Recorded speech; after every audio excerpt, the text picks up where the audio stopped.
Hopscotch's video series. We are back again. I am Allison Knive, and this is... I'm Kate Blakely. Hi, so we are going to get started today.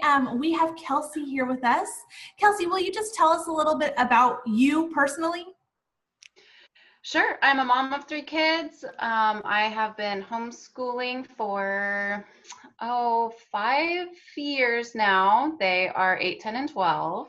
And I've been a transcriptionist for 4 of those years. Awesome. So tell us a little bit like what you do. What is a transcriptionist? Sure. So I'm sure you've heard the medical transcriptionist commercials. That's not quite what I do. I'm not a medical transcriptionist, but I do general transcription, and it's really fun. It's really varied. The concept sounds simple. You receive an audio and you type what you hear, but it's very nuanced, and there are a lot of skills that don't seem obvious at first glance. So, but I love it. It's extremely varied. We've done transcripts for glamour magazines. We've done transcripts for more serious things. Probably my favorite client is the American Museum of Natural History. So they do a lot of podcasts and webinars that we get to transcribe, and it really is like listening to a podcast. So that's great. Awesome. That's awesome. So how long have you been doing this for? Yep. So I've been a transcriptionist for 4 years. Very cool. Thank you. And how did you get started, Kelsey? Right. I had a friend that was a transcriptionist. I had a small in-home daycare before that, and as the kids got older, we kind of grew out of that stage of our life. But I needed to do something. I wanted it to be from home, and we actually met online on a parenting board, and she said, "Kelsey, I spell well. I know you're at home with the kids, and I think you would be really good at this." So I applied for where she works and did not get approved. And that was a little bit of a blow to the ego. So I did a bunch of research. I did all the things that we're always telling our kids to do. Do your homework, do your research, learn as much as you can, and spent about 6 months just gathering intel and learning about the business, building a resume, talking to other people who are transcriptionists, and then slowly started applying to different places until finally the grind was over and I got accepted. So awesome. So what does a typical day look like for you? Well, a lot of transcriptionists are stay-at-home moms, actually, and some like to work after the kids go to bed. I am not an evening person. I'm a morning person, so I actually wake up around 4:30 or 5, and I get the biggest chunk of my work done before the kids even wake up, which is great. I work probably it varies, but I work probably between 3 and 6 hours a day, and usually I can split that up however I want throughout my day. So that first morning chunk is really important, and then as the kids start rolling out of bed and we do the school thing, I fit it in through the rest of the day as I can. Awesome. So do you have any like specific hours you have to work, or is it just flexible as long as you're getting your stuff done? Right. Different contracts vary. Most of them are pretty flexible with hours. It's a pretty flexible job in general. As an independent contractor, you still are technically your own boss. You can say yes to things, you can say no to things. It's kind of a double-edged sword. If you say no too much, you're not going to get, the job offers that you would like to have. So it's a balancing act, but it works pretty well. The contract that I have right now is in New York, so the end of her business day is 2 o'clock my time, which is perfect because being the early riser, my day is done at 2. So it works out really well. Mm-hmm. Very cool. So you mentioned that you went back and did your homework and all that. So do you feel like there is training that is necessary, or like what kind of training would be required to do something like this? You can definitely be self-taught. Most are. Be very careful if it's something you're interested in, because a lot of people will try and make money off of women who are at home looking for this type of job, and will try and sell you unnecessary ebooks and hard copy books that you don't need. There are so many resources out there, Facebook groups out there that will really help just hone your skill set and teach you what that skill set even is that you need to hone. Typing speed isn't as important as people think. It's more being able to listen, which sounds simple, but we have different accents, there's different audio quality, and it becomes a skill. It takes practice. There are programs you can download that help with the audio processes, and all of this information. I saw that you have like a list of information on the blog posts, and the place that I always send everyone to is called transcriptionessentials.com, and it has everything you need to know about how to become a transcriptionist, and if it's even for you. You spend a couple hours on that form and you'll know whether it's for you or not almost immediately. So awesome. So if you're watching this, the link will be in the post, and anything else obviously that Kelsey talks about today will also be included to help you get started. So how can someone get started? You mentioned being an independent contractor and all of that. So do you work through a company? Are there companies you recommend? How does that work? You can find your own clients. Some people go to the local colleges and look for, people working on their thesis and different things like that. I have worked for 2 different companies, and you are an independent contractor. These are both smaller companies, but I prefer working for a company. It's less legwork, and there's no behind the scenes stuff. I don't need a lawyer. I don't need, a special bank account. So really, once you feel comfortable with the basics of transcription, it's just applying. And it really is as simple as Googling transcription companies. Just keep trying. They have you take tests. You're going to fail some of those tests. You're probably going to fail lots of those tests. But if you like it and it's something you want to do, it absolutely is worth keep grinding away, and you'll get it.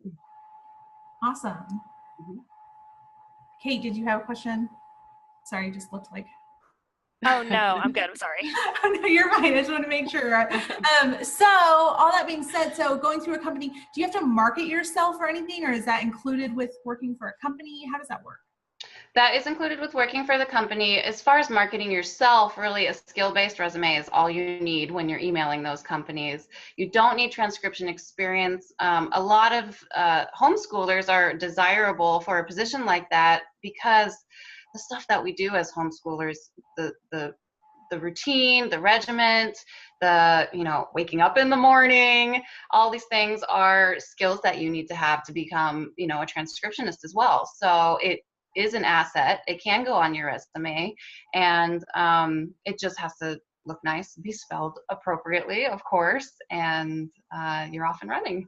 So do you feel like that, what was it called, Transcriptionessentials.com, that helps direct people into what they should put in a resume? Is that a good place to start? Yes, absolutely. You really could and should spend hours on that website, because I owe my success and my happiness literally to the women, mostly women, on that website. That it's been around for years, and it's just this giant data bank of everything you need to know about transcription, companies to apply for, wages to look for. They have a lot of transcription mills, which are becoming the trend now, that don't pay what a transcriptionist can and should make. So all of that information is on the form. It's really fantastic. Awesome. So everything that you're saying is exactly why we started this series, because people are out to take advantage of moms that want to work from home, and we wanted to be able to show real people that do it with real practical advice. Yes. So what would you consider the startup costs to be for a business like this? Some people use a foot pedal, which is pretty self-explanatory. It's like a sewing machine pedal that you start and stop your audio with. You can rewind it with. I prefer hotkeys. So I use a program called Transcriptionist, which is what you download your audio onto. And then from there, you can rewind, pause, and play again. So Transcriptionist is $30, I think. The foot pedal is another $50 or so, which, like I said, I don't use. Microsoft Office, because most places you're going to need Microsoft Word, and a decent set of headphones. Noise canceling is nice, and really that's all you need for the basics. As you start to get used to what you're doing, you're going to realize, oh, maybe I need a new chair. Maybe I need better lumbar support. I really want a really nice keyboard, but those things come with time, and they're write-offs. So. Right. So like you could literally get into this for under $100. Yes. Assuming, yes. especially if you already have Microsoft Office or something like that. Mm-hmm. Yep. Awesome. Great to know. So if you don't mind sharing, how much do you typically make per month, or what is the income potential with something like this? Yes, it is so varied. Like I said, you do have the companies that pay you literally pennies, and it's just don't waste your time. You would be better off practicing on your own than working for a company like that for practice, which is something that some people fall into the trap of. The way they pay takes a while to get used to, because you get paid per audio hour. So if I have an audio hour that I'm transcribing, it takes me about 3 or 4 hours to transcribe. So I'm getting paid, right now I'm getting paid $100 per audio hour. If that takes me $4, then 4 hours, then that's $20 an hour. And, it kind of goes up and down from there. Some are easier, some are harder, some take more time, some take less time. That's kind of at the high end of the pay scale. I started making a little less than that, but another piece of just great advice that I got from those forums is don't settle. Hone your craft, start at those entry-level positions, but always be applying for other companies that are going to pay you more and that will pay you more, because a good transcriptionist is, you get what you pay for. Right. And they will pay you to do a good job. Awesome. That's super encouraging. Yes. So what do you feel like is the hardest part of your job? The hardest part is probably the kids, because distractions happen, and it's hard to be in a groove, sitting at the keyboard, listening to your audio, and having someone come up, interrupt, stop what you're doing. You have to shoo them away, get back to what you're doing. So that can be maybe not hard, but tricky. Routines definitely help. We definitely have a system. The kids know, where to stand and how to wait before they ask a question. So that's really fantastic. As far as the job itself, the hardest part is the Google research. And that's something else that people don't think when they hear the word transcriptionist, is everything has to be spelled right. So if our transcript is about, a famous soccer player in Brazil, then we have to make sure we're spelling his hometown right, his family's name right, his name right, the team name right. You have to have the accents on the right letters. So there's a lot of Googling involved in some of the transcripts, and it's the difference between a good transcriptionist and someone who's not going to make as much money is how much time and effort they're willing to fill in all the blanks they possibly can on that transcript. That's great input. I would have never assumed, I would have never thought that research would also be an aspect of transcription. Yes, they call it Google foo in the industry. So you have a good Google foo. That's awesome. That's hilarious. Well, you probably get to learn a lot of cool stuff too. It's so fun. I probably annoy my friends with all of my random trivia that I pick up, and they listen, but it's great. I mean, I feel like I know so little about so much, which is actually really fun. And even the drier business transcripts, I do some on big data, artificial intelligence, and it's just neat to get a glimpse of what's happening behind the scenes in this world of technology that we take for granted. So it's a blast. I do love it. So then I guess that kind of answers my next question, was what was the best part? Do you consider that to be the best part, or is there another best part? Absolutely. Being home is great. Having the routine is great, but the material that we transcribe is hands down the best part. It is just so varied. It's so interesting. I've done Neil deGrasse Tyson before. That was really fun. Cool. The celebrity ones surprisingly aren't as interesting as you would think, because they have to ask such boring standard questions, but I really love the ones with the companies. So the behind the scenes stuff that like Tesla is working on, I've gotten to hear about. That's probably my favorite, is hearing these things and then years later seeing them happen in real life. Like, I transcribed that 3 years ago. It's really exciting. So that's cool. So then what advice do you have if someone was like, wow, this all sounds amazing? What is your best piece of advice? Best piece of advice is, you were talking about investment earlier, and it's a time investment. It's a time investment. You can't get discouraged. There is a place for you out there, but you're not going to find it right away.